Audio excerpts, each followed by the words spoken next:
وہ آپ کے تو فیوریٹ ہے، لیکن وہ تو بڑا ڈیفینڈ کر رہے ہیں کہ ہم سب ایک پیج پہ ہیں، کوئی فارورڈ بلاک نہیں ترجمان ہے نا، سہیل حکومتی آفریدی کو ترجمان ہے، انہوں نے ایسی نہیں ہٹا بات کرنی ہے، وہ حکومتی ترجمان ہے، ان کا بیسیکلی کام یہ ہے ڈیفینڈ کرنا، لیکن جو پارٹی کے ترجمان ہیں ان کے اوپر حملہ آور ہیں سہیل آفریدی. تو شیخ وقاص اکرم جو پارٹی کے ترجمان ہیں وہی پارٹی لائن دے سکتا ہے نا. تو اس نے کیا کہا ہے، اس نے کہا جی یہ پارٹی لائن نہیں ہے، یہ ان کا انفرادی فیصلہ ہے، فیصلہ وہی ہوگا جو کہ چیئرمین یا سیکرٹری جنرل جو ہے وہ کہیں گے. تو پارٹی کی یعنی یہ فیصلہ نہیں ہے. اور دیکھیں قومی اسمبلی کے اندر بجٹ جو ہے وہ پیش ہوگا تو وہاں کا جو چیف وپ ہے اگر وہ بھی اس معاملے کے اوپر آن بورڈ نہیں ہے تو سہیل آفریدی جو کرنے جا رہے ہیں وہ تو سولو فلائٹ ہے، وہ سولو فلائٹ ہے، وہ پارٹی کی فلائٹ نہیں ہے. لیکن میں تو کہتا ہوں کہ یہ آپس میں بھی لڑیں گے اور یہ آپس میں دست و گریبان بھی ہوں گے اور راوی چینی چین لکھے گا. اچھا، یہ اس سارے سینیریو میں میں جب کل دیکھ رہی تھی شیخ وقاص اکرم کو وسیم مدامی کے شو میں سن رہی تھی تو انہوں نے کہا 10 جون کے احتجاج میں ہمیں کوئی کسی نے نہیں انفارم کیا، بلکہ میں نے جو ہے واٹس ایپ گروپ میں سب کو ٹیگ کر کے پوچھا. سلمان اکمل راجہ کی بات کر رہے تھے، وہ بیرسٹر گوہر کی بھی اور عامر ڈوگر صاحب کی بھی، تو انہوں نے کہا کہ ہمیں نہیں معلوم. تو اس کا مطلب یہ ہے کہ یہ ایک گروپ بہت واضح طور پر اس 10 جون کے احتجاج کا حصہ نہیں ہوگا. دیکھیں پی ٹی آئی تو نہیں ہے نا اس کے اندر، کے پی کی حکومت. اب وہ کہہ رہے ہیں سہیل آفریدی صاحب کہ ہم گورنمنٹ کے طور پر انفرادی طور پر اپنے عوام کے حقوق کے لیے اب ان کے رائٹس کے لیے ہم ایجیٹیٹ کریں گے اور ہم نے جناب قومی اسمبلی کے باہر جو ہے احتجاج کرنا. ایک تو ان کا یہ موقف یہ آ گیا. اب سوال یہ ہے کہ قومی اسمبلی کے اندر اگر پارٹی ان کی موجود ہے اور اگر وہ اس احتجاج کے اندر نہیں بیٹھتی تو سہیل آفریدی کہاں کھڑے ہوں گے؟ جو ان کے ایم این ایز ہیں، جو ان کے سینیٹرز ہیں، اگر وہ نہیں آتے تو پھر سولو فلائٹ ہے نا. پھر وہ شیخ وقاص اکرم کو ایشو یہی تھا کہ پہلے بھی سہیل آفریدی متعدد بار ایسے اعلانات کر چکے ہیں جو کہ یعنی کھوکھلے فائر، ہوائی فائر جو ہے ثابت ہوئے، ان کا کوئی آؤٹ پٹ نہیں مل سکا. یہ اناؤنسمنٹ کر دیتے ہیں اور بعد میں سوچتے ہیں کہ اب ہم کریں کیا. اس سے کیا وجہ ہے کہ یہ بیرسٹر گوہر صاحب کو بھی جو ہے وہ آن بورڈ نہیں لیتے؟ دیکھیں اناؤنسمنٹ کر دیتے ہیں. اس کی وجہ یہ ہے کہ ان کے تعلقات ہو چکے ہیں محسن نقوی صاحب کے ساتھ، ہمارے جو ہے فیصل کریم کنڈی صاحب کے ساتھ، مولانا فضل الرحمان کے ساتھ. اب تو میرے خیال کے مطابق آنے والے وقتوں میں جو ہے نا وہ جو ناک صاف کر کے جو ٹشو ہوتا ہے نا وہ بھی نہیں پکڑائیں گے ان کو. مجھے پارٹی کی تو اہمیت اتنی نظر آ رہی ہے. اچھا ظاہری بات ہے. لیکن کیا سہیل آفریدی ان سب لوگوں کے بغیر پاورفل ہو سکتے ہیں، کے پی کے میں چل سکتے ہیں؟ میں کہہ رہا ہوں وہ اتنے طاقتور ہو چکے ہیں کہ ابھی 27 لوگوں کا فارورڈ بلاک کہہ رہے ہیں، 37 کا بھی ہو گیا تو ان کا جو ہے نا ایک بال اس تک کو بھی جو ہے نا وہ ٹچ نہیں کر پائیں گے. یہ ایم پی ایس جی اتنے محفوظ ہو گئے. دیکھیں مولانا فضل الرحمان، ساتھ جناب فیصل کریم کنڈی اور اوپر سے محسن نقوی، یہ جو 3 لوگوں کی ان کو جو طاقت مل چکی ہے اب تو وہ ان کو میں تو سمجھ رہا ہوں کہ وہ آنے والے دنوں میں شاید ان کو ہاتھ بھی نہ ملائیں، 2 انگلیاں جو ٹچ کر کے آگے جایا کریں. یہ چیئرمین جو ہے نا وہ کہتے ہیں مجھے کوئی اہمیت نہیں دیتا میں ان کی. سینٹرل لیڈرشپ اور سہیل آفریدی میں جو ٹکراؤ ہے، دیکھیں نا ان کی نگاہ میں کوئی اہمیت ہوتی تو ان سے کنسلٹ کرتے نا، پارٹی پریزیڈنٹ سے بات کرتے، پروونشل پریزیڈنٹ سے بات کرتے، جو مرکزی لیڈرشپ ہے اس سے بات کرتے. ان کو تو خاطر میں نہیں لے کر آئے. وہ تو بات شیخ وقاص اکرم صاحب خود بیان کر رہے ہیں کہ جناب ہمیں تو پوچھا بھی نہیں ہے کتے کے بھاؤ، ہمیں یہ بھی نہیں پوچھا کہ جناب یہ ہم کرنے جا رہا ہوں کیا کروں. اور یہ اعلان کرنے کے بعد میڈیا کے ذریعے پتہ لگا ان لوگوں کو. ان لوگوں کے تو وہم و گمان میں بھی نہیں ہے کہ یہ احتجاج ہے. لیکن سہیل آفریدی کو جب انہوں نے کہا جی کہ آپ نے وہ شیخ وقاص اکرم یہ کہہ رہے ہیں، انہوں نے کہا جی کسی کا کلاکار نہ بنو، دماغ نہ کھاؤ میرا، میں جو دل کرے گا وہ میں کروں گا، تم کون ہو خام خواہ. ہاں انہوں نے کہا میں اعلیٰ کار ہوں خان صاحب کا. نہیں یہ تو عزت بچائی ہے نا شیخ وقاص اکرم نے. شیخ وقاص اکرم صاحب نے عزت بچائی ہے. شیخ وقاص اکرم صاحب پرانی سیاسی جماعتوں کے ہلے ہوئے تھے. مسلم لیگ کاپ میں جہاں پر عزت اور احترام ملتا تھا، پھر مسلم لیگ نون میں گئے جہاں پر عزت اور احترام ملتا تھا. اب آئے پی ٹی آئی میں. پی ٹی آئی میں عزت نہیں ملتی. یہ پاکستان تحریک انصاف نام ہے اس کا، جس کو اصل میں تحریک انتشار کہا جا سکتا ہے. تو یہ تحریک انتشار میں آپ آ چکے ہیں تو آپ تو شیخ صاحب جو ہیں وہ وزاداری والے آدمی ہیں.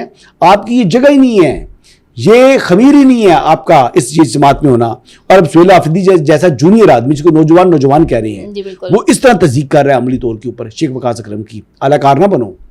ویسے یہ ایک سہیل آفریدی صاحب نئی ٹرم لا رہے ہیں. سہیل آفریدی صاحب کے تعلقات ایسی طاقتور جگہوں پر کہہ رہے ہیں، کسی کو اعلی کار، اتنی طاقتور جگہوں کے اوپر ان کی اس وقت وہ سیٹنگ ہو چکی ہے کہ میں بتا رہا ہوں کہ وہ اپنا ناک صاف کر کے وہ ٹشو بھی ان کو نہ پکڑائیں. وہ اس ٹائم ان کا جو ہے نا وہ فلائٹ وہ اتنی بلندی پہ جا رہی ہے. یہ کون ہے؟ کیڑے مکوڑے اتنی بلندی پہ فلائٹ ہے لیکن خان صاحب سے ملاقات نہیں ہو پا رہی ان کی. یہ دیکھیں نا, میں نے کہا اتنی بلندی پہ آپ کہتے ہیں اتنے محفوظ ہیں. آپ کو کیا معلوم کہ وہ خود ہی شاید فلائٹ یہ اس طرح کر رہی ہوں کہ ملاقات نہیں کرنی, ملاقات کروں تو وہ کوئی ڈائریکشنز دے دے. اچھا تو حقیقت ہے, یہ مذاق نہیں کر رہی ہے, جو سائیکاسٹکلی بات بھی نہیں کر رہا, ویسے ہی کہہ رہا ہوں. اس کی تو جان بچی ہوئی ہے, سہیل آفریدی کی جان بچی ہوئی ہے, جان خلاصی ہوئی ہوئی ہے. سہیل آفریدی کو کیا ضرورت ہے ملنے کی ڈیرا کے چانسلر سے؟ یہ بات بھی ہے. چلیں اب بات کر لیتے ہیں ہم پیپلز پارٹی اور نون لیگ کی, جو جی بی میں جو ہے بھرپور طریقے سے اپنی پولیٹیکل کیمپین چلائے ہوئے ہیں. کل میں دیکھ رہی تھی کہ رانا ثناء اللہ صاحب نے جو ہے وہ بلاول کی تقریر کے اوپر کچھ تبصرہ کیا. کسی حد تک میں متفق ہوں کہ اگر سندھ کے حالات دیکھے جائیں تو بلاول صاحب کے دعوے جو ہیں وہ تھوڑے سے وہ فیل ہوتے ہیں کہ بھائی سندھ کے حالات تو پہلے ٹھیک کر لیں. تو انہوں نے کراچی کے لیے بلدیاتی نظام اور تقسیمی یونٹس کی بھی, انتظامی یونٹس کی بھی بات کی. یہ ساری باتیں وہ کر رہے ہیں, اور خاص کر انہوں نے بے نظیر انکم پروگرام کو بھی کرٹیسائز کیا کہ اس میں بہت کرپشن ہے. اور یہ پنجاب کے حوالے سے تو ہاں بیکاری پن والا اس کو انہوں نے کہا, اس پہ پیپلز پارٹی نے کافی وویلا مچایا. اس سب چیز کو آپ کیسے دیکھتے ہیں؟ دیکھیں بات یہ ہے کہ یہ غریب لوگوں کی مدد کے لیے ایک پروگرام ہے جس کو آئی ایم ایف نے بھی سپورٹ کیا ہوا ہے. بیسکلی ویلفیئر کا پروگرام ہے نا. برطانیہ کے اندر بھی ویلفیئر کا کام کیا جاتا ہے, یورپ کے اندر بھی ویلفیئر سپورٹ دی جاتی ہے, سوشل ویلفیئر ہوتی ہے. بالکل. امریکہ کے اندر بھی سوشل ویلفیئر موجود ہے. تو جتنے بھی ڈیولپ ماڈلز ہیں وہاں سوشل ویلفیئر کو کبھی بھی یعنی اگنور نہیں کیا جاتا. کرپشن تو صرف ہمارے ملک میں ہوتی ہے نا, یہ تو انفارچونیٹ ہے نا. ہمارے ملک میں کرپشن ہے, یہ معاملہ ہے, اس کو آپ نے دور کرنا ہے. اور جو احساس پروگرام تھا عمران احمد نیازی صاحب کا, اس وقت جو وہی تھا نا BISP تھا, اس کو بھی انہوں نے بیچ میں وہ ایڈ کیا ہوا تھا. تو اس میں خاصی انہوں نے کرپشن اس زمانے میں پکڑی تھی. دیکھیں روشن ڈیجیٹل اور احساس یہ دو پروگرام ایسے ہیں جو ان کو مطلب میں کہتا ہوں کہ وہ اچھا کام کیا عمران خان صاحب نے. اچھا ہاں جی, یہ دو کام ایسے تھے جو کہ اچھے کیے ہیں. دیکھیں روشن ڈیجیٹل ایک اچھا کام تھا. روشن ڈیجیٹل کے ذریعے پاکستان کے اندر جو پیسہ آ رہا ہے اور وہ ایک اچھا طریقہ کار بنا. ہیلتھ کارڈ ان کا نہیں ہے جی, یہ جھوٹ ہے. یہ میں کہتا ہوں کہ جو وہاں کے نا یعنی قرآن پاک پر ہاتھ رکھ کر یہ بتائیں کہ ہیلتھ کارڈ ان کا تھا, یہ نواز شریف کا تھا. اچھا ہیلتھ کارڈ نواز شریف صاحب انٹروڈیوس کیا, اس کو ریپلیکیٹ کرنے کی کوشش کی ہے, انہوں نے کر دیا تھا. اور یہ بیسیکلی وہ کریڈٹ لیتے ہیں ہیلتھ کارڈ کا, یہ جھوٹ ہے. اچھا ہیلتھ کارڈ نواز شریف کا, روشن ڈیجیٹل عمران خان کا ہے, صحیح پیور عمران خان کا ہے. نہیں, رانا ثناء اللہ جو باتیں کر رہے ہیں یہ وہی باتیں ہیں جو 28ویں ترمیم کے حوالے سے کہا جاتا ہے کہ یہ چیزیں ہوں گی. تو اب دیکھا جائے تو حکومتی وزراء تو انہی چیزوں پر انسسٹ کر رہے ہیں. 28ویں ترمیم نہیں ہوگی. نہیں, یہ انتظامی یونٹس کی بات, بلدیاتی نظام کراچی کے لیے, یا آپ دیکھیں جی بلدیاتی نظام کے حوالے سے تو 27ویں آئینی ترمیم کے اندر یہ ایگریمنٹ ہوا تھا MQM کے ساتھ کہ 28ویں آئینی ترمیم کے اندر بلدیاتی نظام کو اسٹرینتھن کرنے کے حوالے سے انکارپوریشن کیا جائے گا, کانسٹیٹیوشن میں امینڈمنٹ کی جائے گی. 6 ماہ کا ٹائم لیا تھا انہوں نے. اوکے جی, یہ تو وعدہ کیا ہوا, ایڈ کیا ہوا حکومت نے. ٹھیک ہے, لیکن پھر بھی پورا نہیں ہوا نا, 6 ماہ تو گزر چکے ہیں. ایک بات تو یہ ہے. دوسری بات یہ ہے جی کہ بلدیاتی نظام کے اوپر تو کسی کو اعتراض ہونا بھی نہیں چاہیے. بلدیاتی نظام تو اگر پنجاب کے اندر بھی ایک مؤثر بلدیاتی نظام ہو تو جو فلڈز آئے تھے اس میں بڑی کمی محسوس ہوئی بلدیاتی اداروں کی. اگر وہ فنکشنل ہوتے تو پھر آگے سے جو تقسیم کرتے ہیں یعنی حکومتی جو ملتی ہے سپورٹ ملتی ہے وہ اس میں شفافیت آتی ہے بلدیاتی نظام کے ذریعے. لیکن ہم نے اس کو بڑا مس کیا. آئی فیل ٹو انڈرسٹینڈ کہ مریم نواز کیوں نہیں کروا رہی بلدیاتی انتخابات, کرانے چاہیے. اور کراچی کے اندر جو بلدیاتی نظام ہے وہ بلدیاتی نظام مؤثر نہیں ہے, وہ افیکٹو نہیں ہے, وہ ڈیلیور نہیں کر رہا. یہ حقیقت ہے. میرے دوست ہیں جو مرزا وہاب صاحب ہیں, میرے بڑے اچھے دوست ہیں, میں بڑا عزت احترام کرتا ہوں, ینگ ہیں, ڈائنامک ہیں, انرجیٹک ہیں, لیکن سسٹم جو نیچے ہے وہ ڈیلیور کرنے والا ہے نہیں. بالکل. ایک بات تو یہ ہوگی. دوسری بات میں یہ کہوں گا کہ جو کراچی ہے, کراچی تو پہلے وفاق کا حصہ تھا, بالکل کیپٹل تھا پاکستان کا, تو پھر وہ صوبے کے حصے میں کس طرح چلا گیا سندھ کے؟ کوشچن تو یہ بھی ہے. اب MQM بھی یہی کہہ رہی ہے نا اس کو دوبارہ سے کرنے کا. چلیں اب جیو پالیٹکس پہ بات کر لیتے ہیں. لیکن ایسا کچھ بھی نہیں ہوگا. اچھا, یہاں پر نہریں نہیں بن سکتی, یہاں پر کالا باغ ڈیم نہیں بن سکا, تو یہاں پر نئی انتظامی یونٹس کہاں سے بننے ہیں؟ پھر دیکھیں نا پاکستان کپے کے نعرے کے پیچھے کیا انٹینشنز ہے. چلیں جیو پالیٹکس کی بات کرتے ہیں. اچھا جیو پالیٹکس میں حسن یہ سچویشن ہے کہ کل ہم نے دیکھا کہ کویت کی ایئرپورٹ پر جو ہے بحرین پر بھی حملے کیے گئے ایران کی طرف سے, اور سی آف عمان پہ بھی انہوں نے جو ہے ان کا یہ دعویٰ ہے کہ انہوں نے امریکی بحری جہاز کو نشانہ بنایا. دوسری طرف امریکی ایوان صدر ٹرمپ کی جنگی اختیارات محدود کرنے کی قرارداد کو منظور کر کے ان کو ایک طرح سے باندھ دیا ہے. 215 نمائندگان نے ووٹ دیے, اس میں 4 ریپبلکن بھی شامل ہیں. اس کی امپلیکیشن اس معاہدے میں کیا ہوں گی, اس سب چیز کو آپ کیسے دیکھتے ہیں؟ دیکھیں اس میں ہاتھ باندھ دیے, جنگ بھی ہو رہی ہے اور ان کے ہاتھ بھی بند دونوں باندھ دیے انہوں نے کہ آپ دوبارہ اٹیک نہیں کر سکتے ایران پر. اگر آپ نے کرنا ہے تو آپ کو پھر منظوری لینی ہے کانگریس سے. اب معاہدے کے امکانات روشن کانگریس سے پہلے بھی روشن تھے. ابھی یہ جو اسٹرائکس کی ہیں ایران نے کویت کے اوپر اور دیگر جگہوں کے اوپر, بحرین کے اوپر, اس کی تو مذمت کرنی چاہیے. دیکھیں میں فیل ٹو انڈرسٹینڈ کہ ان کو ٹارگٹ کیوں کرتے ہیں, ان سیولین اسٹرکچرز کو ٹارگٹ کیوں کرتے ہیں. اگر آپ نے ان ممالک کے اندر ان کی بیسز کو ٹارگٹ کرنا ہے تو بیس کو ٹارگٹ, بیسز کو کروں ٹارگٹ.